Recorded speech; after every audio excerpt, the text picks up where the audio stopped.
Picture this: a cold, endless void, stretching beyond the stars we know, where a silent traveler races through the dark at a speed that defies imagination. 87 kilometers every single second. It's not just any comet. It's 3I/ATLAS, a stranger from interstellar space, cutting through our solar system like a blade. For months, it seemed harmless, just another fleeting visitor passing through. But then, in the dead of night, a computer screen flickered with numbers that changed everything. This comet isn't drifting aimlessly. It's on a path that could bring it terrifyingly close to Mars, closer than the planet's own moon, Phobos. And now, the sharpest minds at Harvard and NASA are sounding an alarm that's impossible to ignore. What's driving this cosmic wildcard? Why is it suddenly veering toward the red planet? And what happens if it hits?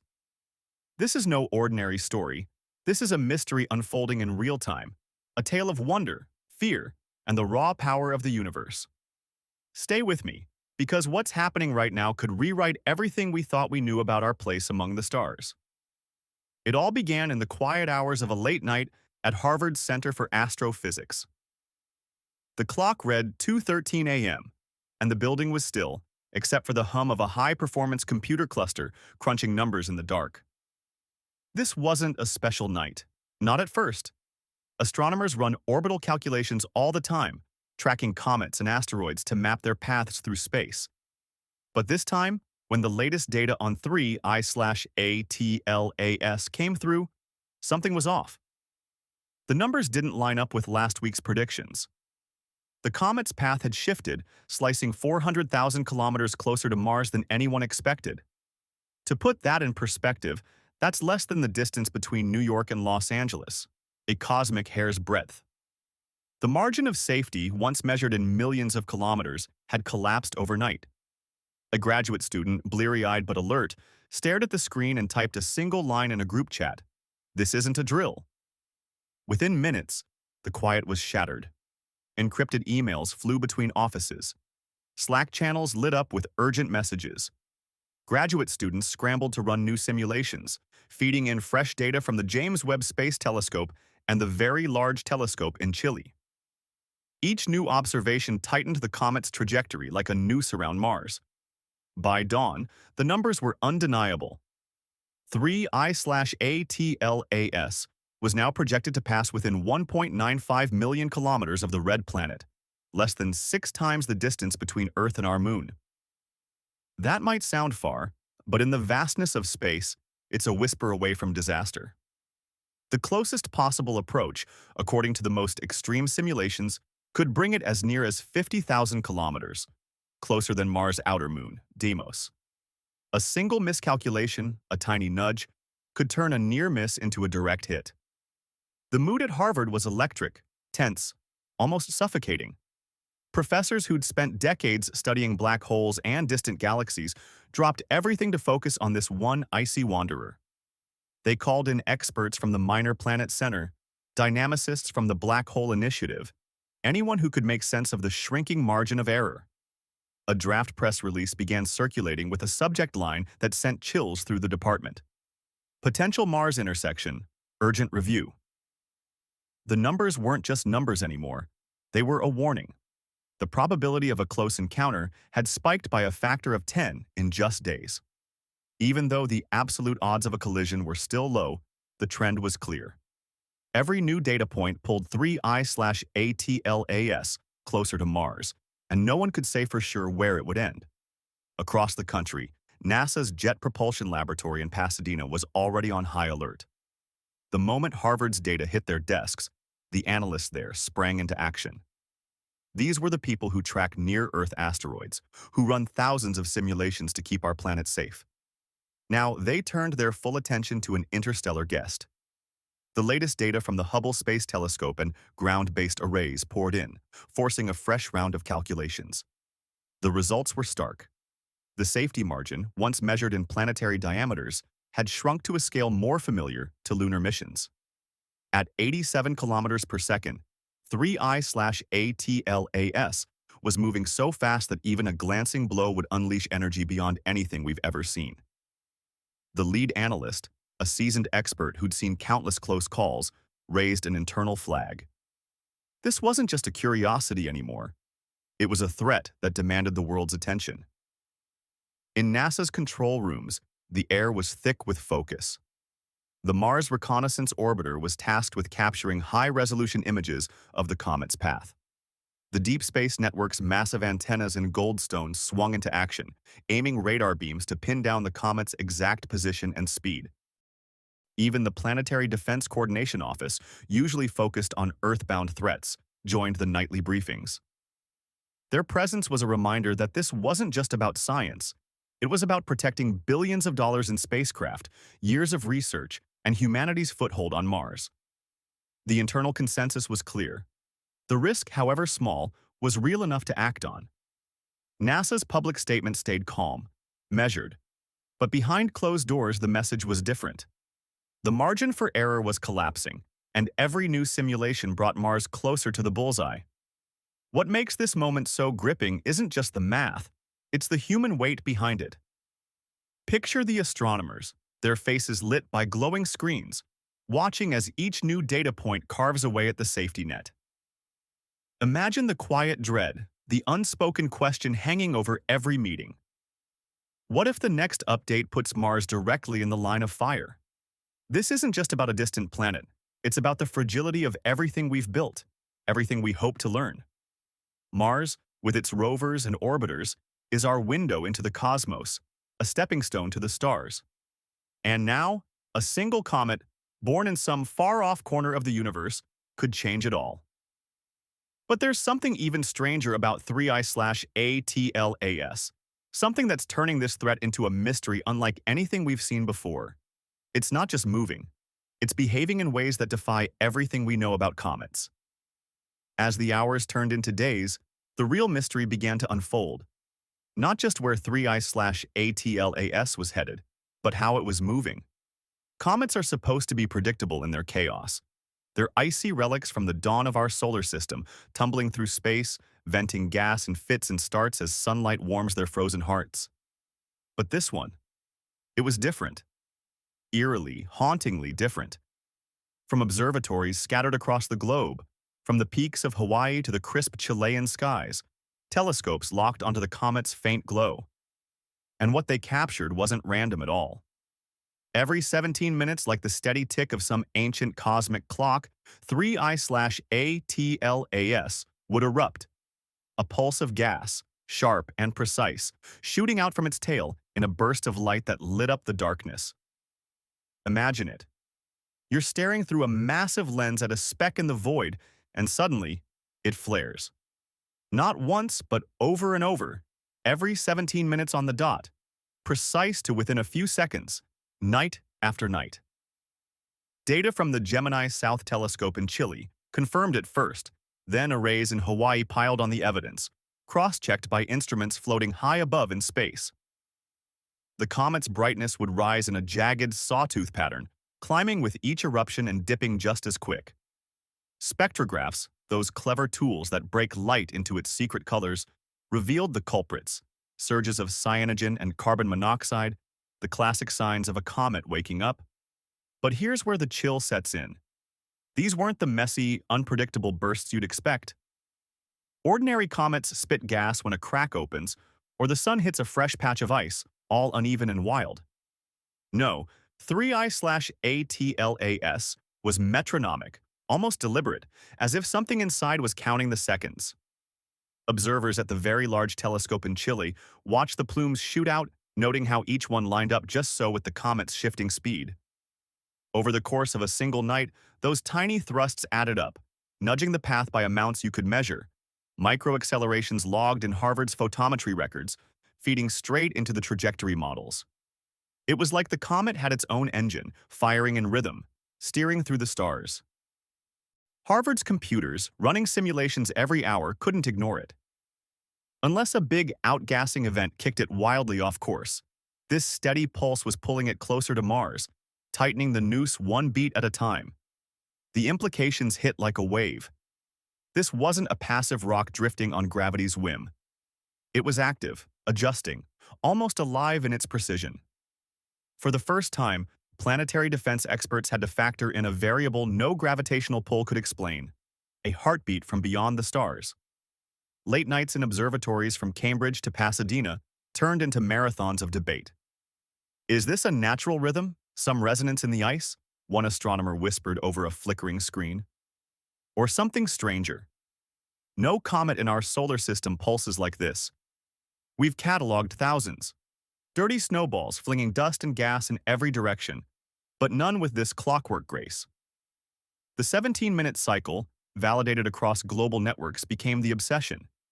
Telescopes worldwide plotted the next eruptions, holding their breath as the plumes flared and faded. Each one could narrow the safety margin or, in a cruel twist, widen it just enough to spare Mars. But the fear lingered.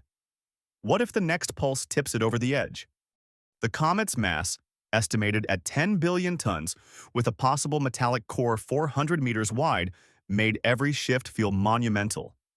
At 87 kilometers per second, those nudges weren't gentle.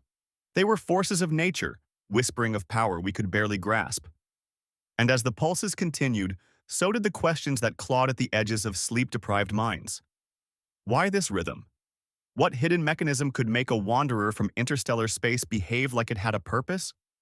It stirred a deep unease, the kind that mixes awe with a shiver down the spine. Here was a piece of the universe, forged in some distant galaxy, invading our home and refusing to follow the rules. It challenged everything, the tidy models of comet science, the comforting certainty that space was predictable. Instead, it left a trail of wonder laced with dread. Scientists pored over the data, replaying the light curves, tracing the gas trails, searching for answers in the glow. But the more they learned, the more mysterious it became. 3I/ATLAS wasn't just a threat.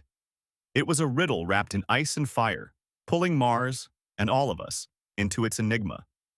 That mystery only deepened the stakes as the world turned its eyes to the red planet. Mars has always been more than a dot in the sky for us. It's the canvas of our dreams, scarred with ancient rivers and dusty plains that whisper of lost oceans and forgotten worlds. We've sent rovers to crawl its surface, orbiters to map its secrets, building a fragile bridge from Earth to the stars. Billions of dollars, decades of human ingenuity, poured into machines that hum with the hope of discovery. Perseverance, with its laser-sharp tools probing for signs of ancient life. The Mars Reconnaissance Orbiter, circling like a watchful eye, snapping pictures that fuel our imagination. ESA's Trace Gas Orbiter, sniffing the thin air for hints of change. China's Tianwen-1, a bold leap into the void. These aren't just hardware, they're extensions of ourselves, tireless explorers carrying our curiosity across 225 million kilometers. But now, that bridge hangs by a thread. If 3I/ATLAS collides, the energy released would be cataclysmic. 2 million megatons of TNT, thousands of times the might of the biggest bomb humanity ever built. Picture the impact. A fireball blooming on Mars's rusty face, excavating a crater 60 kilometers wide and 5 kilometers deep. That's a wound bigger than some countries, dwarfing the Barringer crater back home, which is a mere kilometer across.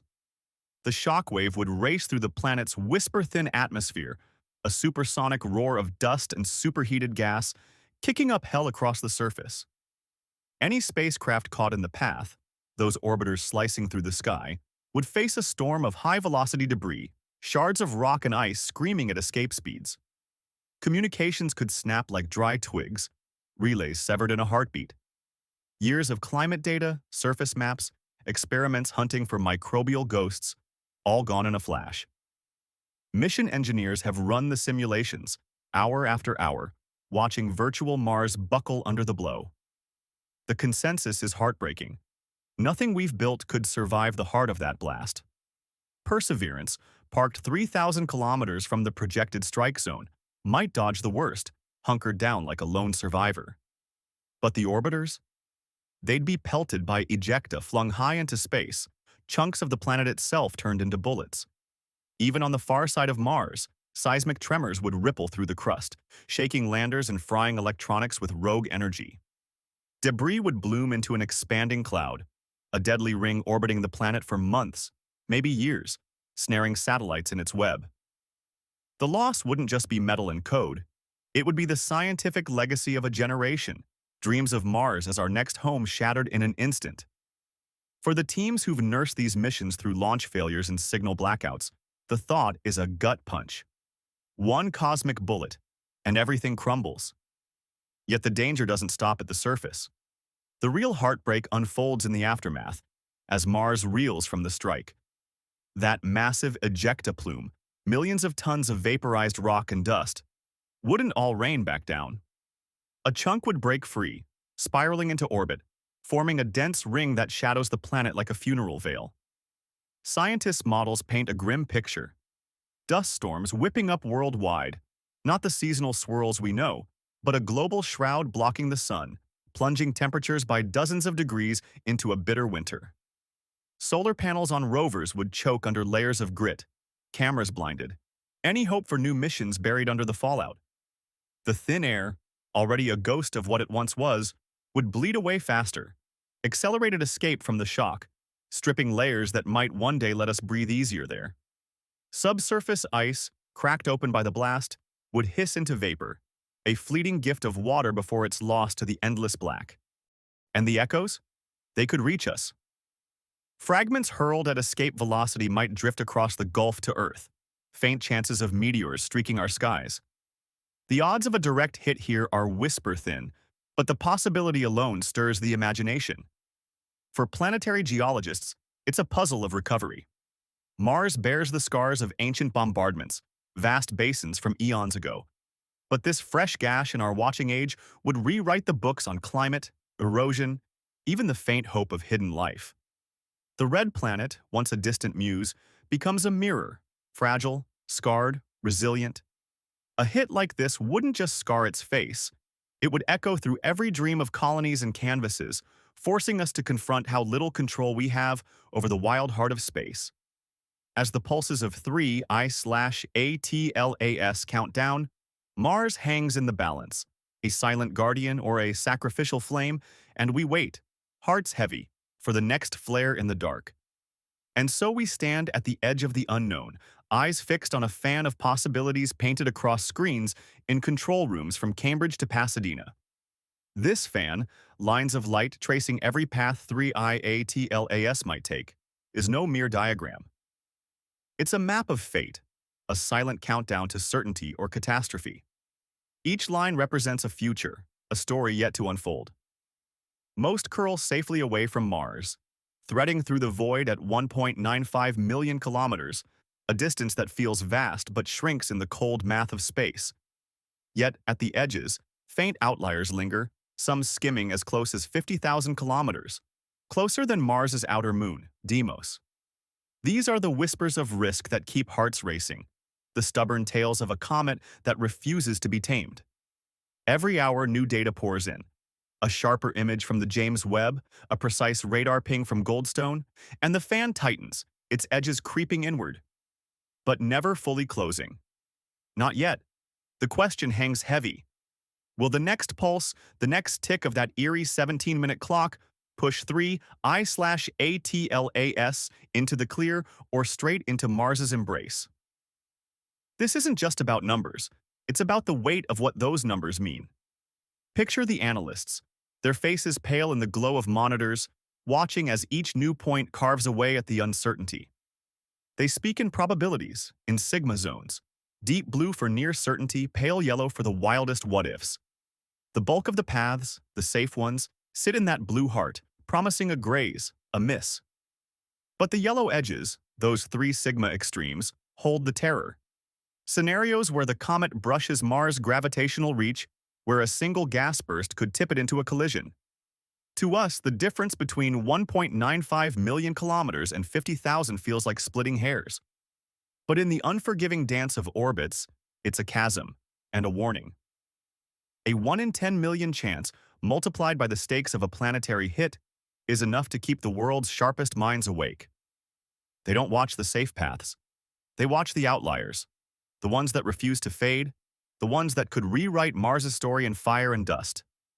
This moment, this vigil, it pulls us back to another time, another scar in the sky.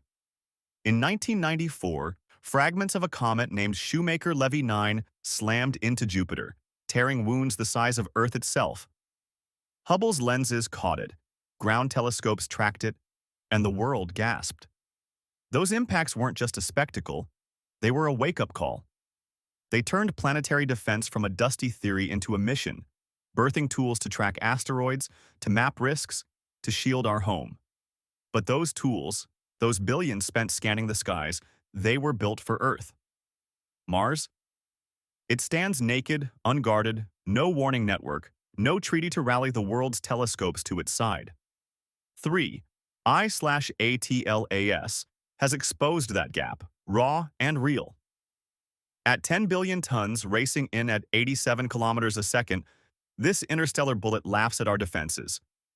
We have no way to nudge it, no tech to push a beast like this off course. If it were aimed at Earth, we'd have one option: run, if time allowed.